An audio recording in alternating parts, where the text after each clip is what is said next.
Velkommen til. Ja, velkommen til. Det er lidt spændende, det her. Det er mega spændende. Ja. Et projekt, vi har snakket om i virkelig lang tid. Ja. Så det her er en pilot på en podcast, vi har snakket om at lave, som omhandler mit liv med PTSD. Det at være pårørende til en med PTSD. Og så har min søster et fagligt syn på det her med PTSD. Ja. Jeg hedder Josefine. Jeg er søster til Benjamin. Og jeg er uddannet psykomotorisk terapeut, hedder det. Det er sådan en uddannelse, hvor man arbejder både med kroppen og med psyken. Jeg har en klinik inde i Odense. Og så er jeg efteruddannet inden for stress og traumereaktioner. Så lidt nørd inden for nervesystemet, vil jeg sige. Så det er sådan mit grundlag for at kunne snakke ind i PTSD, som handler rigtig meget om nervesystemet, som er i alarmberedskab. Det er også noget, jeg har arbejdet med. Jeg har arbejdet lidt med krigsveteraner med PTSD. Og så har det sjovt nok faktisk altid været sådan mit tema. Jeg har altid sådan synes PTSD var sindssygt spændende, så jeg har læst bøger op og ned omkring det her. Så det er sådan lidt underligt at stå i det som pårørende nu. Søster til dig, Benjamin, der har fået PTSD for fuld smad, har jeg lyst til at sige. Ja. Så kan man jo spørge sig selv og så sige, jamen det må da være fedt at have en behandler så tæt på.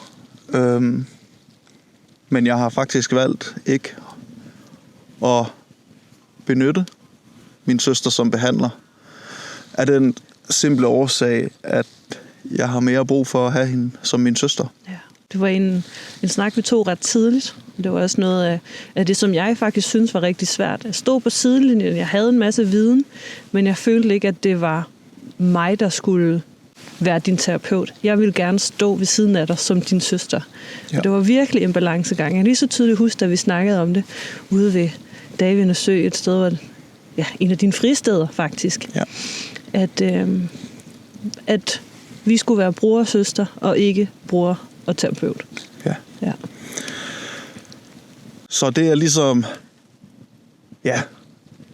fundamentet for det, som vi vil prøve at snakke om igennem det her. Ja. Så må vi se, om I synes, det er spændende. Om der er nogle bestemte emner, I gerne vil have, vi dykker ned i. Ja, endelig. Endelig, ja. Og ellers så har vi jo selvfølgelig nogle ting, som vi synes er spændende. Men jeg ved ikke, skal du lige fortælle lidt om, hvem du er, eller regner du bare med, at alle kender til dig? Lidt arrogant fremgangsmetode, men jeg hedder Benjamin. Jeg er Josefines søster. Nej, det er du ikke. Jeg er ved at være træt. Ja, vi har optaget lidt, ikke? Jeg er bror til Josefine. De fleste, som ser det her, har nok set mig før i Kærlighed, hvor kragerne vender. Det er faktisk sådan, at ulykken, som jeg har været udsat for, skete 5 dage efter optagelserne af Kærlighed, hvor kragerne vender. Så ja. Jeg er far til 2 dejlige børn.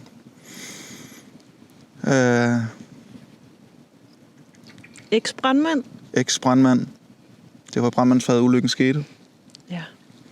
Og i dag, der kæmper jeg med at finde min plads og ro i det, som jeg er havnet i. Det er nok den bedste måde at sige det på. Ja. Ja. Ja. Så jeg synes egentlig bare, at vi skal se at komme i gang med snakken. En fortælling om PTSD. Ja, og jeg tænker, at vi starter fra starten af, så I har forståelse for, hvor det hele startede. Ja. Ja, det er en god idé.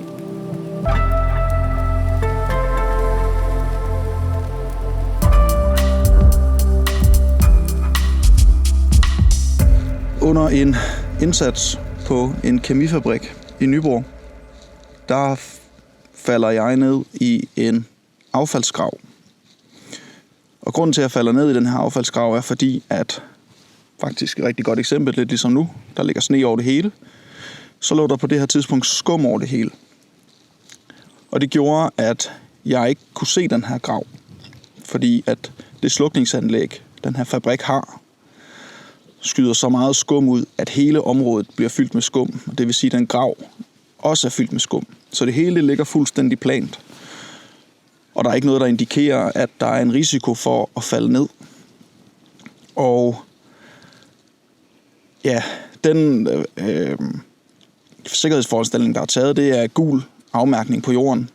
Og det kan man sjovt nok ikke se, når der ligger skum over det hele.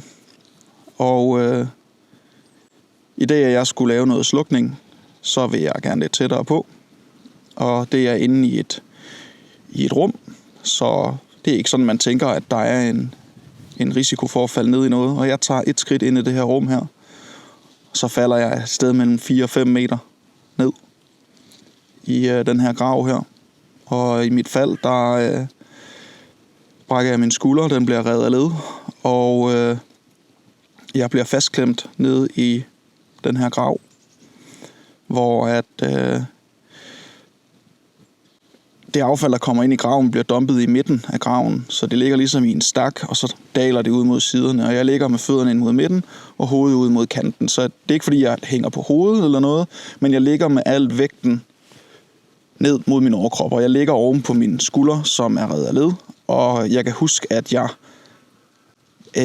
prøver at løfte den, og det er bare, altså den er fuldstændig kludedukket. Jeg kan ingenting gøre med den, og jeg kan ikke bruge noget til, altså af vægten til at skubbe mig op, for det jeg ligger i er ligesom sådan en mudderblanding af en eller anden art, så jeg er fuldstændig fastklemt og kan ikke komme op derfra, hvor jeg ligger.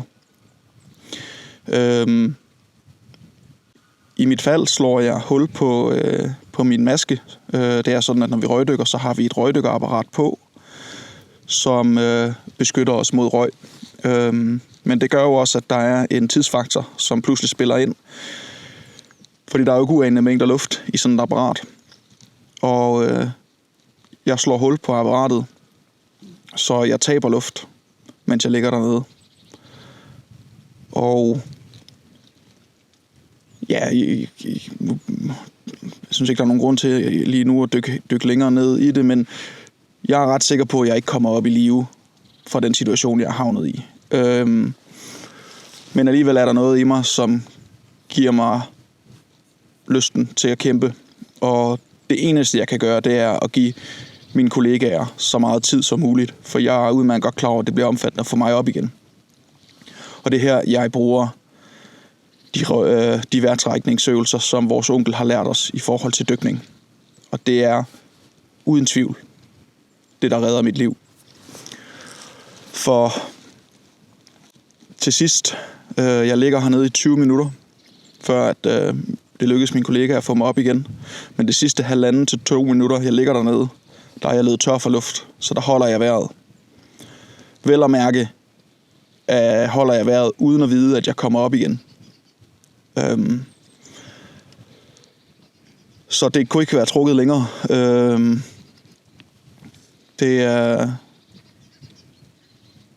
Det var lige tøvlet. Men ja, det var egentlig for lige at sætte lidt ord på, hvad det er, der egentlig er sket, og så giver det måske bedre mening, når du refererer til nogle ting i forhold til ulykken. Og ja, så kommer jeg op igen, og jeg bliver kørt på akutafdelingen i Odense, hvor jeg kommer ind som traumepatient og bliver scannet igennem og tjekket, om der skulle være sket andre ting. Det er der heldigvis ikke. Det, der har sat sin spor, kan man i hvert fald ikke se. Nej, ikke på det her tidspunkt i hvert fald. Nej. Kun skulderen. Og jeg kan huske sådan, altså også noget af det både du har fortalt, mor har fortalt, også kollegaerne har fortalt med, at da du kommer op fra den grav der, og på vej ud af ambulancen, der er det første, du ligesom får sagt, det er, jeg er okay, jeg har min telefon i højre lomme, jeg har brug for, at der er nogen, der tager den og ringer til min mor, for hun skal hente mine børn. Altså der, du Du var virkelig sådan et handlemode. Altså du var sådan, havde et helt vildt overskud. Og det lod jeg også mærke til, da jeg mødte dig ude på hospitalet der. Jeg kan huske, da jeg kørte hjem, altså ægte, jeg sad og tænkte, fuck, hvor er den reaktion henne? Hvor er den reaktion? Hvornår sådan... fordi du blev ved med at gentage det der med, at jeg forstår ikke, at du bevarer roen, men jeg er okay, og sådan... At jeg tror, jeg sådan... Jeg søgte lidt, at der var lidt mere, og det kan man måske heller ikke forvente lige i den situation, men jeg tror, det var sådan lidt kvæg min viden omkring PTSD, og min erfaring med at arbejde med de her krigsveteraner, og at jeg sådan tænkte, jeg har bare brug for, at han reagerer nu, fordi ellers så kommer den reaktion nok bare senere. Ja, det kan jeg virkelig huske, jeg tænkte. Og dagen efter for mig var jo, altså jeg kan huske, at jeg tog på arbejde, men jeg skulle aldrig have været taget på arbejde. Altså jeg var slet ikke til stede. Jeg arbejdede på det tidspunkt på et bosted for psykisk syge med sindslidelser, og jeg var slet ikke til stede. Fordi at mine tanker var bare på dig, og på hvordan du havde det, og jeg vidste, at du måske skulle operere, så alt efter hvornår tidspunktet var, kunne det være, at vores mor kunne være med, og måske kunne hun ikke, alt efter om hun så skulle passe børnene, og så tænkte jeg, jamen, du skal i hvert fald ikke være der alene, og så kan jeg så må gå for arbejde, og jeg havde så mange tanker, som handlede om, hvordan du må havde det der. Ja, og jeg husker perioden efter ulykken også ret rolig.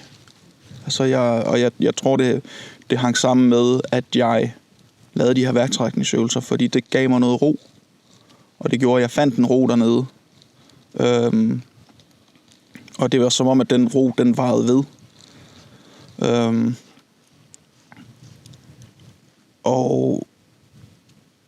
Så plus at du fik alt det her smertestillende, de her morfin og hvad du ikke kom på af smertestillende præparater, for at tage nogle af de der smerter, har måske også kunne holde nogle reaktioner nede, er vi jo blevet klogere på den dag i dag. Ja. At der måske er et sammenhæng der. Jeg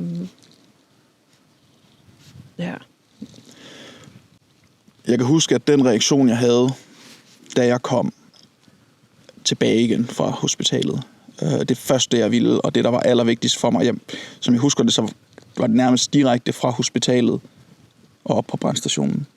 Fordi jeg havde brug for at se mine kollegaer i øjnene. Ja. Og det rørte mig at høre, faktisk ikke så meget til det første møde, vi havde efterfølgende, men til den debriefing, vi havde efterfølgende, hvor at jeg pludselig forstod, hvilken situation jeg havde sat mine kollegaer i. At selvfølgelig var det en redningsaktion, men der var også en ret stor risiko for, at det bare var en bjærgning, de skulle lave. Og at det var en død kollega, de skulle hive op igen. Og at se dem, erfarne brandmænd og personer, man har set op til i det her erhverv, være så rystet over noget, jeg har sat dem i. Det var faktisk det, der gjorde mest ondt. Og det gjorde faktisk, at jeg havde en følelse af, når jeg fortalte min historie, og jeg fortalte, hvordan jeg kunne bevare roen, og jeg vidste lige, hvad jeg skulle gøre i forhold til vejrtrækningsøvelser og bla bla bla. Jeg følte mig faktisk som en arrogant idiot, fordi at jeg kunne bevare roen, mens de andre, de har været i et kæmpe kaos. Og det er jo måske allerede skylden, der har vist sig der. Ja, det sad jeg også og tænkte. Som har været det første tegn, jeg har fået på PTSD. Ja, eller generelt i sådan en traumesituation, ikke? Hvor skyld og skam jo tit går lidt hånd i hånd med. Og det var virkelig, altså jeg kan huske den dag, du var på brandstationen, og du kom hjem og var sådan, det her, det var sværere for mig. Det var sværere for mig at høre om, hvordan mine kollegaer havde haft det under ulykken, end at ligge nede i den grav, ikke at kunne komme op. Ja. Det var det, du sagde. Så jeg tror også, at der gik det også lidt op for dig, at okay, det kunne virkelig have taget en helt anden drejning, det her. Og at det der med, at du havde en reel følelse af, at du var skyld i, at din kollega havde været udsat for noget ubehageligt. Ja. Og hvis du spørger dine kollegaer, om de vil gøre det igen, så er jeg jo sikker på, at de alle sammen vil sige ja, fordi det allervigtigste er jo, at du sidder her i dag. Ja. Men det ændrer ikke på den følelse, som du fik, og måske stadig kan have, det ved jeg ikke, når du tænker på den situation.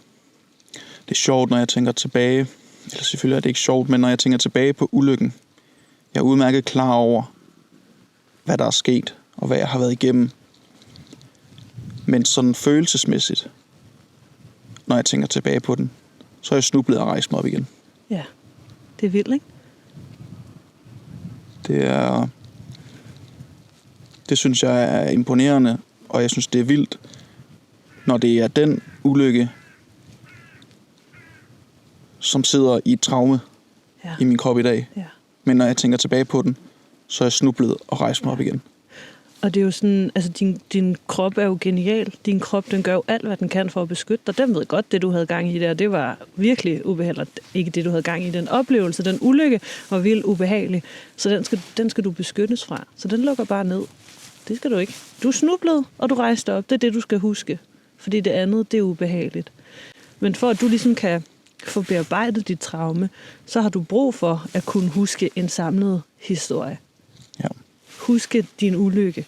Og det er lidt det, der sker, når vi er ude for de her traumatiske hændelser. Det er, at vores hjerne, den kloge del af hjernen, den slår simpelthen fra, og det er vores overlevelseshjerne, der slår til. Og vi er ikke i stand til sådan at kunne huske. Vi kan ikke huske den del af hjernen. Den er ikke aktiv. Og så er det, at vi får placeret noget hukommelse i de her flashbacks. Altså det du husker det tydeligste fra ulykken, det er sanseindtryk, vil jeg gætte på. Noget, der sådan kommer kropsligt til dig. Fordi det er den måde, hjernen har kunne være i stand til at gemme den her oplevelse på daværende tidspunkt. Fordi den kloge hjerne, den var slået fra. Den havde du ikke brug for der. Der handlede det bare om at overleve. Ja. Og det er virkelig sanserne. Fordi det skum her, som jeg falder ned i, er fuldstændig tæt. Det er jo lavet til at kvæle ilt i forhold til kemiske brande. Og det gjorde også, at jeg kunne jo intet se dernede. Jeg kunne intet høre dernede. Eller det kunne jeg, men det eneste, jeg kunne høre, var sådan en tung rumlen. Den bedste måde, jeg kan forklare det på, det er lidt ligesom, hvis man har hovedet under vand. Den her følelse af, at du kan godt høre, der sker ting, men du kan ikke høre, hvad det er, og hvordan det er, og det hele det bare flyder bare sammen til sådan en ja, igen, det bedste måde, jeg kan forklare på, sådan en tung rumlen. Og så har jeg selvfølgelig min vejrtrækning, som jeg kan høre, og lyden af, at jeg taber luft. Og ellers så er jeg bare overladt til mine tanker og til de overvejelser, som jeg gør mig. Men det gør også, at når jeg har flashbacks i dag, er det ikke fordi, jeg ser grimme ting. Fordi jeg kunne ikke se noget. Så når jeg har flashbacks i dag, så er det sanserne. Det er følelsen af at ligge fanget. Og det kan være den her tunge lyd. Det kan være vejrtrækningen. Og lyde, som kommer igen, eller som trigger mig. Og jeg kan også mærke nu bare det at snakke om den måde, sanserne har arbejdet på, at min krop, den stivner helt. Ja. Ja, og det er jo det. Og det er også sådan, at tænker jeg måske også, kan være, det sker i den her podcast, at vi simpelthen nogle gange bliver nødt til lige at, okay, det var det for nu skifter vi lige spor, for at det ikke bliver for tungt. Og for, altså det kan godt vække nogle ting, når vi bliver ved med at gå tilbage. Det er klart. Og det, hver gang du snakker om din ulykke, så er det jo også noget af det, der koster rigtig meget energi. Så det er sådan det er stadigvæk en balancegang for dig, ikke? Ja. Med livet med PTSD og hvad du kan nu, og hvad for nogle hensyn, du skal tage i din hverdag. Vi har jo snakket om at sætte os ned og prøve at lave det her i lang tid. Ja. Men overskuddet har ikke været der. Fordi at jeg netop ikke kan finde ud af hvad siger man? At forvalte min energi. Jeg kan ikke finde ud af at fordele min energi rigtigt ud. Så jeg bruger lynhurtigt al min energi på ting, jeg ikke bør bruge min energi på. Og det gør så, at jeg har ikke overskud til de andre ting. Det er også svært, ikke? Altså, det er jo fra den ene yderlighed til den anden. Altså, fra den ene dag til den anden har du skulle lære at leve dit liv på en helt anden måde. Du har skulle lære din krop at kende på en helt ny måde. Du har og er stadigvæk ved at finde ud af, hvordan pokker ligger man lige det der alarmberedskab ned. Hvordan kan du egentlig få noget ro i kroppen? Fordi alt inde i dig, selvom at du jo er meget rolig at være sammen med, så er alt inde i dig jo tit kaos. Ja.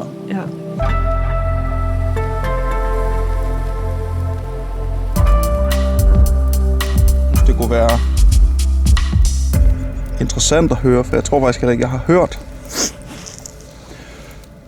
hvordan du fik det at vide, og hvordan du reagerede, da du fik det at vide, hvad der var sket. Ja. For jeg lå jo indlagt på sygehuset. Du lå indlagt på sygehuset, ja. Og jeg kan tydeligt huske den dag. Jeg havde været til generalforsamling i kolonihaveforeningen, og lige inden jeg går ind til den her generalforsamling, der bliver jeg ringet op af vores mor, som fortæller, at du har været til brand, og at du i forbindelse med den her brand er faldet og har slået skulderen, men at du er okay. Så det er det, jeg får at vide, og tænker, jeg kan jo fint tage til det her møde. Det bliver så sjovt nok aflyst, og det gør jo så, at jeg tænker, så skal jeg da lige ud og besøge brormand ude på sygehuset, fordi jeg vidste, at mor ligesom passede dine børn, så hun kunne ikke tage ud til dig, og jeg ringede, og jamen, du må gerne komme og tage lige en oplader med. Det er det eneste, jeg mangler. Ellers så kommer du bare. Og så kom jeg ud til dig, som lå ude på akutmodtagelsen, og var fuldstændig ligebleg og banket af på morfin. Og jeg sætter mig ned og sådan, hvad så, brormand, og det der noget lort med den skulder, og finder jo så bare ret hurtigt ud af, at der er lidt mere i det, end bare en skulder. Og du begynder at fortælle, og du er bare sådan fuldstændig, altså dine øjne, de er bare sådan i chok, og du fortæller mig, hvad der er sket. Og der er sådan en sætning, du bliver ved med at gentage, som er, jeg forstår ikke, hvordan jeg kunne bevare roen. Jeg forstår ikke, hvordan jeg kunne bevare roen. Det var det eneste, sådan, du ligesom, det blev du ved med at vende tilbage til. Og så vendte du tilbage til, at jeg skal vist lige have ringet til onkel og have sagt tak. Det er vist ham, der har reddet mit liv. Fordi det var ham, der ligesom havde lært os de her teknikker til dykning, dengang vi var 10-12 år gamle. Og jeg sidder bare der og bliver lige så chokeret, tror jeg, som du var, i og med, at jeg var jo ikke forberedt på, at du havde været ved at miste dit liv, men at jeg troede bare, at det var en skulder, der skulle opereres, og så var du god igen. Og vi sidder, og vi snakker lidt, og så sker der det, at du faktisk sender mig ud fra den der stue, du ligger på, fordi du har jo lige været med i de her optagelser, hvor kærlighed var kravende venner.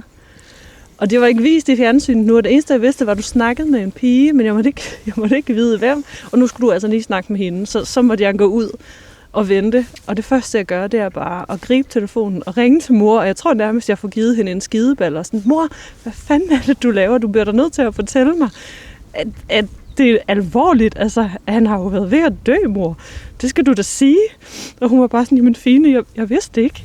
Jeg vidste ikke, jeg ved ingenting. Jeg har bare fået at vide, at han har slået skulderen. Men fortæl mig lige, hvad er det lige sådan, hvordan har han det, og hvad er der lige sket?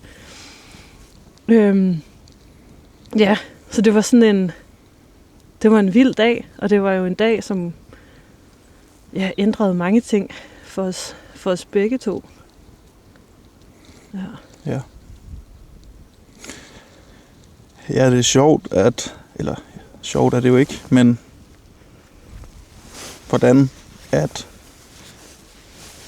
ja, tit også siger man jo, sneboldeffekten er, at den bliver større og større, men i andre tilfælde kan den også blive mindre og mindre, som det så har været i det her tilfælde, at historien et eller andet sted er... Nå, røg lige lidt sne ned fra taget der. Godt, vi ikke sidder lige under taget. Ja. Nej, at det er vildt, at det er blevet talt så meget ned. Ej, hvor lækkert. Ej, hvor lækkert. Vi får lige Serveret kaffe. friske forsyninger ind på sidelinjen. Ej, tak Line. Velbekomme. Den kommer her hver dag. Nej, ikke hver dag. Hver gang vi optager podcast. Øj, det var godt. Ja, og det tror jeg er perfekt til lige at runde af på, for jeg kan mærke, at mit hoved er ved at være brugt. Ja, det blev også lidt en tung omgang. Ja. Det er det altid, når du skal fortælle din historie. Det koster energi. Det gør det. Så lad os runde den af her med, hvad spoler vi frem til næste gang?